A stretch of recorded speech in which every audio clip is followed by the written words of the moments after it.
نحمده ونصلي على رسوله الكريم اما بعد فاعوذ بالله من الشيطان الرجيم بسم الله الرحمن الرحيم رب اشرح لي صدري ويسر لي امري واحلل عقدة من لساني يفقهوا قولي۔ کثرت سے درود پڑھنا۔ رسول اللہ صلی اللہ علیہ وسلم نے فرمایا جمعہ کے دن اور جمعے کی رات کو کثرت سے مجھ پر درود پڑھا کرو، بس جو آدمی مجھ پر ایک دفعہ درود بھیجے گا اللہ اس پر 10 رحمتیں نازل کرے گا۔ اللہم صلی علی محمد۔ رسول اللہ صلی اللہ علیہ وسلم نے فرمایا تمہارے افضل دنوں میں سے جمعے کا دن ہے۔ اسی دن آدم علیہ السلام پیدا کیے گئے، اسی دن ان کی روح قبض کی گئی، اسی دن سور پھونکا جائے گا اور اس دن سب لوگ بے ہوش ہوں گے، اس لیے اس دن مجھ پر کثرت سے درود بھیجا کرو کیونکہ تمہارا درود مجھ پر پیش کیا جاتا ہے۔ کہتے ہیں لوگوں نے پوچھا یا رسول اللہ ہمارا درود آپ پر کس طرح پیش کیا جائے گا جبکہ آپ کا جسم بوسیدہ ہو چکا ہوگا؟ تو آپ نے فرمایا بے شک اللہ عز و جل نے انبیاء کے جسموں کو زمین پر حرام کر دیا ہے، یعنی فرشتوں کے ذریعے آپ تک درود پہنچایا جاتا ہے۔ انبیاء کے جسموں کو مٹی نہیں کھاتی، صحیح سلامت ہوتے ہیں ان کے جسم۔ سورۃ الکہف پڑھنا۔ نبی صلی اللہ علیہ وسلم نے فرمایا جو شخص جمعہ کے دن سورۃ الکہف پڑھتا ہے تو اس کے لیے دوسرے جمعے تک نور روشن رہتا ہے۔ غسل کرنا۔ ہر بالغ پر جمعہ کے لیے جانا ضروری ہے اور ہر وہ شخص جس پر جمعہ کے لیے جانا ضروری ہے اس پر غسل ہے، یعنی اس کو لازمی غسل کرنا چاہیے، اللہ ہی کہ کوئی مجبوری ہو۔ تو آپ اپنا اسکیڈول اس طرح بنائیں نا کہ جیسے اگر آپ ہر روز نہاتے ہیں پھر تو کوئی مسئلہ نہیں، لیکن اگر آپ ایک دن چھوڑ کے ایک دن نہاتے ہیں تو آپ پھر اس طرح اسکیڈول کریں کہ جیسے آپ منڈے کو نہائے، پھر وینسڈے کو نہائے، پھر جمعے کو نہائے، پھر آپ سیٹرڈے سنڈے اگر نہیں بھی نہاتے پھر منڈے، تو اس طرح آپ جمعے کو مس نہیں کریں گے۔ یہ نہیں کہ جمعرات کو نہا کے جمعہ کو چھوڑ دیا یا جمعہ چھوڑ کے ہفتے کو نہائے، ایسا نہیں کرنا چاہیے۔ علماء نے غسل کے حکم کے بارے میں اختلاف کیا، بعض تو کہتے ہیں یہ واجب ہے یعنی فرض کے درجے میں ہے، اور جمہور علماء یہ کہتے ہیں کہ مستحب ہے، پسندیدہ ہے، افضل عمل ہے۔ حدیث میں آتا ہے جس نے جمعے کے دن وضو کیا اس نے اچھا کیا اور جس نے غسل کیا تو یہ افضل ہے۔ صفائی میں مبالغہ ہوتی نا، ویکلی صفائی آپ کو کرنی ہوتی ہے، یعنی جیسے ناخن وغیرہ کاٹتے ہیں یا پھر اپنے زائد بال وغیرہ اتارتے ہیں، تو یہ سب چیزیں اگر جمعے کے دن ہو تو زیادہ بہتر ہے۔ نبی صلی اللہ علیہ وسلم نے فرمایا جو شخص جمعے کے دن اچھی طرح غسل کرے، اچھی طرح سنوار کر وضو کرے، اپنے بہترین لباس میں سے پہنے، یعنی جمعے کے دن باقی دنوں کی نسبت اچھا لباس پہنے، اللہ نے اس کی قسمت میں گھر والوں کی جو خوشبو لکھی ہو وہ لگا لے، یعنی گھر میں جو بھی خوشبو ہے، پھر جمعہ پڑھنے آئے تو لغو کام نہ کرے، 2 آدمیوں کے درمیان جدائی نہ کرے، یعنی 2 لوگ بیٹھے ان کے بیچ میں گھس کے بیٹھ جائے۔ اس جمعے اور دوسرے جمعے کے درمیان کے پورے ہفتے کے گناہ معاف کر دیے جاتے ہیں۔ پھر مسواک کرنا، جمعے کی سنتیں بتاتے ہوئے آپ نے فرمایا اور تم پر مسواک کرنا لازم ہے۔ اچھا لباس پہننا، نبی صلی اللہ علیہ وسلم نے فرمایا اگر ممکن ہو تو جمعہ کے لیے اپنے کام کاج کے کپڑوں کے علاوہ 2 کپڑے اور بنا رکھنے میں کیا حرج ہے؟ اسپیشل ڈریس رکھے جو جمعے کو ہی پہن لے۔ خوشبو لگانا، یعنی خوشبو لگائے، حدیث میں آتا ہے چاہے وہ عورت کی خوشبو سے ہو، یعنی آپ کی اپنی نہیں بیوی کی خوشبو پڑی ہو وہی لگا لو، لیکن لگاؤ۔ تیل لگانا، جو شخص جمعہ کے دن غسل کرے اور جس قدر ممکن ہو پاکیزگی حاصل کرے اور اپنے تیل میں سے تیل لگائے یا اپنے گھر کی خوشبو میں سے خوشبو لگائے، پھر نکلے کہ 2 آدمیوں کے درمیان تفریق نہ کرے، جتنی مقدرہ نماز پڑھ لے اور جب امام بات کرے تو خاموش رہے، اس جمعے سے لے کر دوسرے جمعے تک اس کے گناہ بخش دیے جاتے ہیں۔ جمعہ کا وقت، سورج ڈھلتے ہی جمعہ پڑھنا، سورج ڈھلتے ہی جمعہ پڑھنا، اول وقت جمعہ پڑھنا، بہت لیٹ نہیں کرنا چاہیے۔ ایاس بن سلمہ بن عقبہ اپنے والد سے روایت کرتے ہیں، انہوں نے کہا کہ ہم رسول اللہ صلی اللہ علیہ وسلم کے ساتھ جمعے کی نماز پڑھ کر واپس لوٹتے تھے تو دیواروں کا سایہ اتنا نہیں ہوتا تھا کہ ان سے اپنے آپ کو سایہ مہیا کیا جا سکے، یعنی ابھی سورج بہت تھوڑا ڈھلا ہوتا تھا۔ ہاں گرمی کی شدت میں تاخیر کی اجازت ہے۔ مسجد میں داخلہ، مسجد کی طرف جلدی نکلنا، تحیت المسجد ادا کرنا۔ عمر بن دینار کہتے ہیں انہوں نے جابر رضی اللہ عنہ کو کہتے ہوئے سنا کہ ایک شخص جمعہ کے دن مسجد میں داخل ہوا اس حال میں کہ نبی صلی اللہ علیہ وسلم خطبہ دے رہے تھے، تو آپ نے فرمایا کیا تم نے نماز پڑھی؟ اس نے کہا نہیں، تو آپ نے فرمایا کھڑے ہو 2 رکعتیں پڑھو۔ اب یہ بڑا اہم مسئلہ ہے، مسجد میں داخل ہو چاہے خطبہ ہو رہا ہو 2 رکعت پڑھے بغیر نہ بیٹھو، ٹھیک ہے؟ اور یہ کیا ہے؟ دراصل تحیت المسجد، یہ جمعے کی سنتیں نہیں ہیں، یہ کیا ہے؟ تحیت المسجد ہے، اور مختصر پڑھی جائیں، یعنی امام جب خطبہ دے رہا ہو تو چاہیے کہ 2 رکعتیں پڑھے اور دونوں میں اختصار کرے۔ نماز سے قبل ہلکا بنانے کی ممانعت، مثلا آپ جلدی چلے گئے تو یہ نہیں کہ ایک گروپ بنا کے آپس میں گپ شپ شروع کر دیں، نہیں، سیدھے ہی لائنوں میں بیٹھیے۔ انتظار کا وقت کیسے گزاریں گے؟ نفل پڑھ کے بیٹھ گئے، ذکر اذکار کریں، قبلے کی طرف رخ کر کے لائنوں میں بیٹھیں۔ ہلکا نہیں بنائیں، بیٹھ کے خرید و فروخت نہیں کریں، تاخیر سے آنے پہ گردنیں پھلانگ کے نہ آگے جائیں۔ رسول اللہ صلی اللہ علیہ وسلم نے فرمایا ٹیک لگا کے مت کھاؤ، یہ عام ایک ادب بتایا، یعنی اس طرح ٹیک لگا کے نہیں کھاؤ، کھانے کے وقت سیدھے ہو جاؤ۔ چھنے ہوئے آٹے کی روٹی نہ کھاؤ، میدا۔ مسجد میں کوئی جگہ مقرر نہ کرو کہ یہ میری جگہ ہے، آپ کیوں آج یہاں کھڑی ہو گئی، کہ تم اسی میں ہی نماز پڑھو۔ کچھ لوگ ہوتے ہیں نا آ کے مخصوص جگہ ہی پڑھتے ہیں، اگر کوئی اور وہاں ڈسٹرب ہو جاتے ہیں۔ اور جمعہ کے دن لوگوں کی گردنیں نہ پھلانگو، ورنہ اللہ تمہیں قیامت کے دن لوگوں کے لیے پل بنا دے گا۔ کیونکہ بہت اذیت کی بات ہے نا، آپ بیٹھے ہیں لوگ باقاعدہ بازو کے کندھوں پہ ہاتھ رکھ کے اس کو تنگ کر اس کو تنگ کر، تو یہ نہیں کرنا چاہیے۔ اگر آپ کو اٹھنا بھی پڑ گیا بیچ میں تو واپسی پہ پیچھے کھڑے ہو جائیے، اگلی لائن مل جائے گی۔ جی یہ تو بہت ضروری بات آپ نے کی کہ جب لوگ مسجد آئے تو پہلی صف میں بیٹھے، یہ نہیں پہلی چھوڑ کے آخری میں بیٹھ جائیں اور پھر لوگ ان کی گردنیں پھلانگتے رہیں، دوسروں کے لیے فتنہ بننا۔ جابر بن عبداللہ رضی اللہ عنہ سے روایت ہے کہ جمعے کے دن رسول اللہ صلی اللہ علیہ وسلم خطبہ ارشاد فرما رہے تھے کہ ایک آدمی مسجد میں داخل ہوا، وہ قریب آ کر بیٹھنے کے لیے لوگوں کے اوپر سے گزرنے لگا۔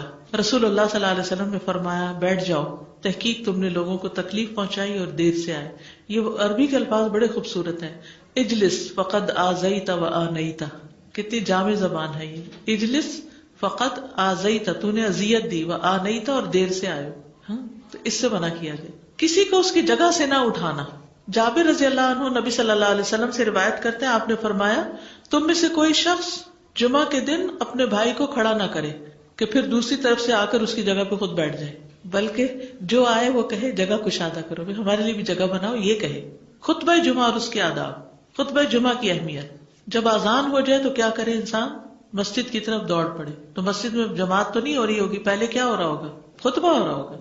امام کے خطبے سے پہلے سلام کرنا، نبی صلی اللہ علیہ وسلم جب ممبر پر چڑھتے تو حاضرین کو السلام علیکم کہتے۔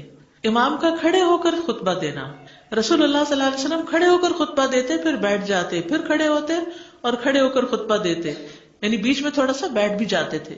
جس نے تمہیں یہ خبر دی کہ آپ بیٹھ کر خطبہ دیتے تھے تو تحقیق اس نے جھوٹ بولا، بس یقیناً اللہ کی قسم میں نے آپ کے ساتھ 2000 سے زائد نمازیں پڑھی ہیں، یعنی جن میں بہت سے جمعے بھی آئے ہیں، تو ایسا کچھ نہیں۔ امام کا 2 خطبے دینا، یعنی کھڑے تھے پہلے، پھر ذرا بیٹھ گئے، پھر دوسری دفعہ اٹھے، تو یہ 2 خطبے ہو گئے۔ مختصر خطبہ دینا، آپ کے خطبات چند کلمات ہوا کرتے تھے، بہت لمبی تقریریں نہیں، آپ کا خطبہ درمیانہ ہوتا تھا۔ نبی صلی اللہ علیہ وسلم نے فرمایا آدمی کا نماز کو لمبا کرنا اور خطبے کو مختصر کرنا اس کی سمجھداری کی علامت ہے۔ بس نماز لمبی کرو اور خطبہ مختصر کرو، کیونکہ بعض بیان جادو جیسا اثر رکھتے ہیں، یعنی تھوڑے بھی بات کرو گے تو دل میں چلی جائے گی۔ نماز پہ زیادہ توجہ۔ نبی صلی اللہ علیہ وسلم کا خطبے میں سورۃ قاف پڑھنا، حارثہ بن نعمان کی بیٹی سے روایت ہے، کہتی کہ میں نے سورۃ قاف رسول اللہ صلی اللہ علیہ وسلم سے سن کر حفظ کر لی، آپ ہر جمعے کو خطبے میں پڑھا کرتے تھے۔ سامعین کا امام کی طرف رخ کرنا، یعنی جمعے کے دن یہ نہیں کہ آپ کرسی لگا کے کسی اور طرف منہ کر کے بیٹھ جائیں اور جب جماعت ہو تو پھر صف میں کھڑے، نہیں، آپ صف میں بیٹھے ہو، کس طرف منہ ہو؟ قبلہ رخ ہو، امام سامنے ہی ہوگا نا قبلے کی طرف۔ ایک صحابی کہتے کہ جب آپ ممبر پہ چڑھتے تو ہم اپنے چہروں کے ساتھ آپ کی طرف متوجہ ہوتے، ادھر ادھر نہیں دیکھتے تھے خطبے کے دوران۔ امام کے قریب بیٹھنا، اللہ کے نبی صلی اللہ علیہ وسلم نے فرمایا ذکر میں حاضر ہوا کرو، یعنی خطبہ میں، اور امام کے قریب بیٹھا کرو، بے شک آدمی دور ہوتا رہتا ہے حتیٰ کہ وہ جنت میں بھی پیچھے ہی ہوگا اگرچہ وہ اس میں داخل بھی ہو جائے۔ تاخیر کی اتنی مذمت ہے۔ خاموشی سے خطبہ سننا، یعنی بات نہیں کرنی چاہیے، کوئی اہم بات بھی نہیں پوچھنی چاہیے۔ ابن مسعود سے روایت ہے کہ انہوں نے ابی ابن کعب سے قرآن کی کسی آیت کے بارے میں سوال کیا، جبکہ اللہ کے نبی خطبہ دے رہے تھے، تو انہوں نے اعراض کیا اور کوئی جواب نہ دیا۔ پھر جب آپ نے نماز پڑھائی تو ابی کہنے لگے تمہارا جمعہ ہی نہیں ہوا۔ تو ابن مسعود نے رسول اللہ صلی اللہ علیہ وسلم سے پوچھا تو آپ نے فرمایا ابی نے سچ کہا، کوئی بات کرنے کی اجازت نہیں، یہ کہنے کی بھی کہ چپ ہو جاؤ یہ بھی اجازت نہیں۔ عبداللہ بن مسعود کہتے کہ جب امام جمعہ کے لیے آ گیا پھر تمہارا اپنے ساتھی سے یہ کہنا کہ خاموش رہو لغویت کے لیے کافی ہے، یہ بھی لغو بات ہے۔ کوئی لغو حرکت نہ کرنا، کنکریوں سے نہ کھیلنا، فون سے نہیں کھیلنا، میسجز چیک نہیں کرنا، انگلیوں میں انگلیاں ڈال کے پٹاخے نہیں بجانا، گوٹ مار کے نہیں بیٹھنا۔ گوٹ مار کے کیسے بیٹھتے ہیں؟ گھٹنے اوپر کر کے اور یوں ایسے گھٹنوں کے گرد ہاتھ ڈال کے۔ کئی دفعہ ایسے نظر آتا ہے کہ خطبے میں لوگ اس طرح بیٹھے ہوتے ہیں کیونکہ پتہ نہیں ہے، یعنی آپ چوکڑی مار سکتے ہیں. آپ سب سے افضل پوزیشن تو یہ ہے کہ جیسے نماز کے اتحیات میں ہم بیٹھتے ہیں، لیکن کچھ لوگ اس طرح بیٹھ نہیں سکتے، چلے کرسی پہ بیٹھ جائیں. اگر کرسی نہیں ہے، نیچے بیٹھے ہیں، تو چوکڑی مار کے بیٹھ جائیں، مگر ٹانگیں اس طرح پیٹ کے ساتھ لگا کے گھٹنوں پہ ہاتھ کو بل دے کے اس طرح نہیں بیٹھے. اگر مجبوری ہے تو وہ اور بات ہے، لیکن یہ کہ بلا وجہ نہیں کرنا چاہیے کیونکہ ادب کے خلاف ہے. اونگ آنے پر جگہ بدلنا. نبی صلی اللہ علیہ وسلم نے فرمایا اگر جمعہ کے دن کسی کو مسجد میں اونگ آنے لگے تو اپنی اس جگہ کو دوسری جگہ سے بدل لے. کہ بعض اوقات ایسا ہوتا ہے نا، خطبے کے وقت بڑی سکینت ہوتی ہے اور آخری خطبہ تو آپ نیند میں ہی سنتے ہیں. نماز جمعہ کی رکعت 2 رکعت ہے فرض بس. جمعہ کی نماز 2 رکعتیں ہیں اور ان دونوں میں قرات ہوتی ہے. نبی صلی اللہ علیہ وسلم جمعے میں سبح اسم ربک الاعلی اور هل اتاک حدیث الغاشیہ پڑھتے. کبھی جمعہ اور عید کٹھے ہو جاتے تب بھی دونوں نمازوں میں یہی صورت پڑھتے تھے. ٹھیک ہے. اسی طرح صبح کی نماز میں جمعے کے دن الف لام میم التنزیل اور هل اتى علی الانسان کی قرات کرتے اور نماز جمعہ میں سورۃ الجمعہ اور منافقین کی تلاوت کرتے. یعنی یہ بھی ملتا ہے. فرض کے بعد 2 رکعت پڑھنا. عبداللہ بن عمر سے روایت ہے، انہوں نے رسول اللہ صلی اللہ علیہ وسلم کی نفل نماز کو بیان کیا اور کہا کہ آپ جمعے کے بعد کوئی نفل نماز نہیں پڑھتے تھے حتیٰ کہ واپس تشریف لے جاتے، پھر اپنے گھر میں 2 رکعت پڑھتے تھے. اب جو لوگ گھر نہیں جاتے تو پھر وہیں پر وہ پڑھ لیتے ہیں، ورنہ آپ صلی اللہ علیہ وسلم اپنی سنتیں وغیرہ گھر میں پڑھتے تھے. اور اسی طرح 4 بھی پڑھی جا سکتی، 2 بھی ہیں 4 بھی ہیں. آپ صلی اللہ علیہ وسلم نے فرمایا جب تم میں سے کوئی جمعہ پڑھ چکے تو اس کے بعد 4 رکعتیں پڑھے. یہ آپ کا حکم ہے. تو جب آپ کا 2 چیزیں ہوتی ہیں سمجھنے کے لیے، ایک آپ کا فعل ہوتا ہے اور ایک آپ کا حکم ہوتا ہے. تو ہمارے لیے کیا ہے؟ جو آپ کا حکم ہو. جمعے کے بعد کوئی اور نماز پڑھنے سے پہلے گفتگو کرنا، یعنی سنت پڑھنے سے پہلے گفتگو کرنا. اسما بن مالک سے مرفوعاً روایت ہے کہ جب تم میں سے کوئی آدمی جمعہ کی نماز پڑھے تو اس کے بعد اس وقت تک کوئی نماز ادا نہ کرے جب تک کسی سے کلام نہ کرے یا اس جگہ سے نکل نہ جائے. پہلے منع تھا، اب کوئی نہ کوئی بات کر لینی چاہیے. نہیں سمجھ آئی؟ یعنی جمعہ پڑھ لیا آپ نے اور پھر کسی سے آپ سلام دعا کر لیں، اس کے بعد سنت پڑھیں یا نفل جو بھی. ٹھیک ہے. اور گھر جانا تو گھر جا کے پڑھیں، اور اگر گھر نہیں جانا، کام پہ جانا ہے تو ادھر ہی پڑھ کے چلے جائیں. کتنا پیارا ہے ہمارا دین کہ اتنا لمبا بھی چپ کر روزہ نہیں رکھوایا. بالکل. عاصم سے روایت ہے، وہ ابو قلابہ سے نقل کرتے ہیں، میں نے ان کے ساتھ جمعہ کی نماز پڑھی. جب میں نے اپنی نماز پوری کر لی، انہوں نے میرے ہاتھ کو پکڑا اور میری جگہ پر کھڑے ہوئے اور مجھے اپنی جگہ پہ کھڑا کیا. وہ جو ہم چینج کرتے ہیں نا جگہ، وہ اس کی بات ہو رہی ہے. یعنی جمعے کے بعد کوئی اور نماز پڑھنے سے پہلے بات بھی کر لینا، جگہ بھی تبدیل کرنا. لیکن اگر کچھ لوگ پہلے سے ہی آپ کی سنتیں شروع کر چکے اور کوئی چینج کرنے والا نہیں تو پھر پڑھ لیجئے. یعنی یہ مستحب اعمال ہیں، ان میں ایسا نہیں کہ کوئی گناہ لازم ہو جائے گا، لیکن افضل یہ ہے، افضل سے اجر زیادہ ہو جاتا ہے. جمعہ کے دیگر احکام. 1 رکعت پانے پر بھی جمعہ ادا ہو جاتا ہے. یعنی اگر کسی کو رش مل گیا، پارکنگ نہیں ملی اور 1 رکعت میں بھی پہنچ گیا تو جمعہ ہو گیا. امام سے دعا کا کہنا. انس کہتے ہیں کہ ایک سال نبی صلی اللہ علیہ وسلم کے عہد میں لوگ قحط میں مبتلا ہوئے. جمعہ کے دن میں نبی صلی اللہ علیہ وسلم کے خطبہ پڑھنے کے دوران میں ایک اعرابی کھڑا ہو گیا. کہا یا رسول اللہ، مال تباہ ہو گئے، بچے بھوکے مرنے لگے، اس لیے آپ اللہ سے ہمارے حق میں دعا کیجیے. آپ نے اپنے دونوں ہاتھ اٹھائے. اس وقت آسمان پر بادل کا ایک ٹکڑا بھی نہیں تھا. قسم ہے اس ذات کی جس کے ہاتھ میں میری جان. آپ نے ہاتھ اٹھائے بھی نہیں تھے کہ پہاڑوں کی طرح بادل کے بڑے بڑے ٹکڑے امڑ آئے. یہ معجزہ ہے آپ کا. آپ کی دعا قبول ہو گئی. پھر آپ ممبر سے ابھی اترے نہیں تھے کہ میں نے آپ کی داڑھی پر بارش کے قطروں کو ٹپکتے ہوئے دیکھا. اس دن خوب بارش ہوئی. پھر دوسرے دن، تیسرے، چوتھے، حتیٰ کہ دوسرے جمعے تک سلسلہ جاری رہا. دوسرے جمعے وہی عرابی یا کوئی اور کھڑا ہو گیا اور کہا یا رسول اللہ، چھتیں گر گئی، مال ڈوب گیا، اس لیے آپ ہمارے لیے اللہ سے دعا کیجیے. چنانچہ آپ نے اپنے دونوں ہاتھ اٹھائے اور فرمایا اے میرے اللہ، ہمارے ارد گرد برسا، ہم پر نہ برسا. اور بدلی کے جس طرف اشارہ کرتے وہ بدلی ہٹتی جاتی اور مدینہ ایک حوض کی طرح ہو گیا. وادی کنات 1 مہینے تک بہتا رہا. جو شخص بھی کسی علاقے سے آتا تو اس پر بارش کا حال بیان کرتا. جیسے ہوتا ہے نا کوئی فلڈ آ جائے یا کچھ ہریکین، تو پھر ہر کوئی موضوع گفتگو ہو جاتا ہے. جمعہ کے بعد قیلولہ کرنا. انس کہتے ہیں کہ ہم لوگ جمعہ کے دن سویرے نکلتے اور جمعہ کی نماز کے بعد قیلولہ کرتے تھے. جمعہ کے بعد کھانا کھانا. سہل کہتے ہیں کہ ہم نہ تو قیلولہ کرتے نہ دوپہر کا کھانا کھاتے، مگر جمعے کے بعد. لنچ کب ہے؟ جمعے کے بعد. جمعے کو قیام و سیام کے لیے خاص کرنے کی ممانعت ہے. یعنی اس دن کی رات کو شب جمعہ منانا کہ اس رات پوری عبادت کریں گے، یہ سنت سے ثابت نہیں. ٹھیک ہے. اور دن کو روزے کے لیے خاص کرنا یہ بھی سنت سے ثابت نہیں. الا یہ کہ کوئی معمول کا روزہ رکھتا ہے، یعنی ایام 20 کا روزہ ہے تو وہ اور بات ہے. ابو ہریرہ سے روایت ہے کہ میں نے رسول اللہ صلی اللہ علیہ وسلم کو فرماتے ہوئے سنا، تم میں سے کوئی شخص جمعہ کے دن روزہ نہ رکھے مگر یہ کہ اس کے ایک دن پہلے یا اس کے بعد کا دن ملا کر روزہ رکھے. جمعہ کے دن خرید و فروخت کی ممانعت ہے. جمعہ کے دن جب نماز کے لیے پکارا جائے تو اس وقت اللہ نے خرید و فروخت سے منع کیا ہے. وَذَرُوا الْبَيْعَ، اس دن کاروبار حرام ہے. اور یہ جمعے کی دوسری اذان کے ساتھ تعلق رکھتا ہے، یعنی صبح صبح کام کر سکتے ہیں لیکن اذان ہوتے ہی چھوڑ دیں، اور جب پھر جمعہ سے فارغ ہو جائیں تو دوبارہ دکان پہ جا کے بیٹھ جائیں.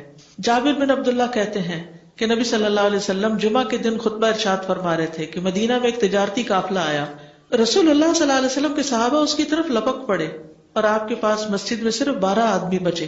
تو رسول اللہ صلی اللہ علیہ وسلم نے یہ صورت دیکھ کر فرمایا، اس ذات کی قسم جس کے ہاتھ میں میری جان ہے، اگر تم سارے کے سارے چلے جاتے اور کوئی بھی باقی نہ بچتا تو اس وادی میں آگ بہہ پڑتی. یعنی اتنا بڑا جرم ہے یہ. پھر یہ آیت نازل ہوئی، وَإِذَا رَأَوْا تِجَارَةً أَوْ لَهْوًا انفضوا إِلَيْهَا وَتَرَكُوكَ قَائِمًا. جب وہ کوئی سودا بکتا دیکھیں یا کوئی تماشا نظر آ جائے تو اس کی طرف دوڑ جاتے ہیں اور آپ کو کھڑا ہی چھوڑ دیتے ہیں. راوی کہتے ہیں جو 12 آدمی رسول اللہ صلی اللہ علیہ وسلم کے ساتھ رہے ان میں ابو بکر اور عمر رضی اللہ عنہ بھی شامل تھے.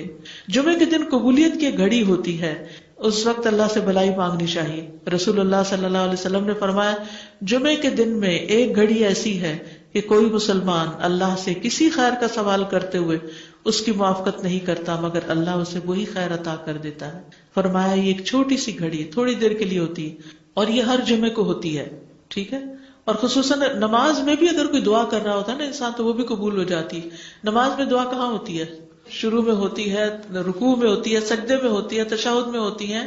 تو اگر یعنی جمعہ پڑھ رہے ہیں اور بیچ میں دعائیں آ گئی ہیں تو ہو سکتا ہے وہی گھڑی آ گئی ہو اور آپ کی دعا قبول ہو جائے. اور یہ تورات میں بھی اس کا ذکر تھا. ابو ہریرہ رضی اللہ عنہ کہتے ہیں کہ رسول اللہ صلی اللہ علیہ وسلم نے فرمایا، بہترین دن جس میں سورج طلوع ہوتا ہے جمعہ کا دن ہے. اس دن میں ایک گھڑی ایسی ہے کہ نماز کی حالت میں اگر کوئی مسلمان بندہ اللہ عز و جل سے کچھ طلب کرے تو وہ اس کو ضرور دیتا ہے. کعب نے کہا ایسا سال میں ایک مرتبہ ہوتا ہے؟ تو میں نے کہا نہیں بلکہ ہر جمعہ کو ہوتا ہے. کہتے ہیں پھر کعب نے تورات پڑھی تو کہا نبی صلی اللہ علیہ وسلم نے سچ فرمایا. ابو ہریرہ رضی اللہ عنہ کہتے ہیں کہ میں بعد میں عبداللہ بن سلام سے ملا اور ان سے اپنی اور کعب کی مجلس کا بتایا تو عبداللہ بن سلام رضی اللہ عنہ نے کہا میں جانتا ہوں وہ گھڑی کب آتی ہے. ابو ہریرہ نے کہا مجھے بھی بتائیے. انہوں نے کہا وہ جمعہ کے دن میں آخری گھڑی ہے. میں نے کہا یہ جمعے کے دن کی آخری گھڑی کیسے ہو سکتی ہے؟ حالانکہ رسول اللہ صلی اللہ علیہ وسلم نے فرمایا جو مسلمان بندہ اس کو نماز پڑھتے ہوئے پائے. اس وقت میں کوئی نماز نہیں پڑھی جاتی. تو عبداللہ بن سلام نے کہا کیا رسول اللہ صلی اللہ علیہ وسلم نے یہ نہیں فرمایا جو شخص نماز کے انتظار میں بیٹھا رہے وہ گویا نماز ہی کی حالت میں حتیٰ کہ نماز پڑھ لے؟ کہتے ہیں میں نے کہا ہاں. تو انہوں نے کہا بس یہی ہے. یعنی اس وقت کیا کرنا چاہیے؟ آخری گھڑی میں وضو وغیرہ کر کے مغرب کی نماز کے انتظار میں بیٹھ کے دعائیں کریں، اذان ہو تو نماز پڑھ لیں. عصر کے بعد سے مغرب تک کا وقت ہے. انس بن مالک سے روایت ہے کہ نبی صلی اللہ علیہ وسلم نے فرمایا جمعہ کے دن اس گھڑی کو جس میں دعا کی قبولیت کی امید کی جاتی ہے عصر سے لے کر سورج ڈوبنے تک کے درمیان تلاش کرو اور دن کی آخری گھڑی ہے. تو اللہ سبحانہ وتعالی ہمیں اس دن کی برکتوں سے فائدہ اٹھانے کی توفیق عطا فرمائے. جی کوئی سنتیں نہیں ہیں جمعہ سے پہلے، کوئی سنتیں نہیں، 4 سنتیں نہیں ہیں، صرف 2 رکعتیں تحیت المسجد ہیں، بعد میں 2 یا 4 پڑھی جا سکتی. بہت زبردست مسئلہ حل ہو گیا. دوسری بات یہ کہ وہ ابھی آپ نے بتایا کہ بات کر کے ہم پڑھیں سنتیں جمعے کی نماز کے بعد. جی ذرا سا سلام دعا کر لیں دائیں بائیں. لیکن وہ یہ تھا کہ فرض پڑھنے کے بعد آیت الکرسی جو ہے بغیر بات کیے پڑھی تھی. جی وہ پڑھ کے تو پھر اس کے بعد سلام کر لیں. تو سنت پڑھنے سے پہلے بات کرنی ہے، آیت الکرسی پڑھنے سے پہلے نہیں. استاذ جی میں یہ سوچ رہی تھی کہ اتنا اہم ٹاپک ہے جمعے کے حوالے سے تو ہم سب اپنے اوپر اگر لازم کر لیں کہ اپنے گھر کے مردوں کو ضرور بتائیے. جی ہاں. کیونکہ یہاں پہ جمعے کے دن اتنی پرابلمس دیکھنے میں آتی ہیں باہر بھی اور اندر بھی، تو یہ بہت ضروری ہے، بہت ضروری ہے کہ اہمیت جانے پہلے. جی السلام علیکم استاذہ، آپ نے بتایا کہ اگر آخری رکعت بھی مل جائے تو جمعہ ہو جاتا ہے. So it's not like the خطبہ از لازم. نہیں ویسے تو وہ شروع میں جانے کا جو اجر و ثواب ہے، اور لیکن خطبہ اگر نہیں ملا کسی وجہ سے تو اس شخص کا جمعہ قضا نہیں ہوا. اوکے کیونکہ وہاں مسجد میں لوگ یہ کہتے ہیں آپ خطبہ میں لیٹ آئے ہو اب آپ کو دوسرا خطبہ پکڑنا ہوگا. نہیں because then you can find the جمعہ. اور سیکنڈ ایک بات آپ نے کہی کہ 2 رکعتیں ہیں جمعہ کی فرض جو مسجد میں ہے، بٹ اگر عورت گھر پر ہے تو پھر 4 ہی ہوئے گی ظہر کی. اوکے ظہر کی 4 پڑے گی. استاذہ جی 2 کوشچنز ہیں. ایک یہ کہ جب خطبہ ختم ہوتا ہے اور جب نماز کے لیے کھڑے ہوتے ہیں تو وہ اس وقت بھی خاموشی ہونی چاہیے، جیسے لوگ کہتے ہیں صف جوڑ لیں یا آگے آ جائیں، تو اس وقت بھی بات نہیں کرنی؟ خاموشی بالکل. استاذہ بعض لوگ آپ خاموش رہتے ہیں لیکن لوگ آ کے آپ کو یا تو اشارے سے سلام کرتے ہیں یا پھر ہاتھ ملانا چاہتے ہیں، نظریں جھکا لیں، اسے ہاتھ بھی نہیں ملانا چاہیے، ہاتھ ملا لیں لیکن نظریں جھکا لیں تاکہ بات نہ کریں، کیونکہ آپ کو پتا ان کو نہیں پتا تو پھر بد اخلاقی بھی لگتی ہے کہ وہ بول رہے ہیں اور آپ کچھ نہیں کہہ رہے. جزاک اللہ خیر. یعنی اپنے عمل سے بتا دیں کہ بولنا نہیں. جی السلام علیکم رحمۃ اللہ وبرکاتہ. سازا جب ہم مسجد میں نماز پڑھتے ہیں سنتیں ادا کرتے ہیں تو ہم 4 ادا کرتے ہیں. سننے میں یہ آتا ہے کہ اگر ہم گھر آ کے ادا کریں گے تو 2 ادا کریں گے، کیا یہ صحیح بات ہے؟ نبی صلی اللہ علیہ وسلم چونکہ گھر جا کے 2 پڑھا کرتے تھے لیکن آپ نے ہمیں 4 ادا کرنے کا حکم دیا ہے تو اس لیے 4 بھی ادا کر سکتے ہیں. جی جزاک اللہ خیر. وہی آپ کو کسی کو بتانے کی ضرورت پڑ جائے تو سب سے پہلی بات تو یہ کہ صاحب معاملہ خود استخارہ کرے. جی ہاں. دوسری بات یہ کہ مکروہ اوقات کے علاوہ 2 رکعت نفل کبھی بھی پڑھ سکتے ہیں. جی ہاں.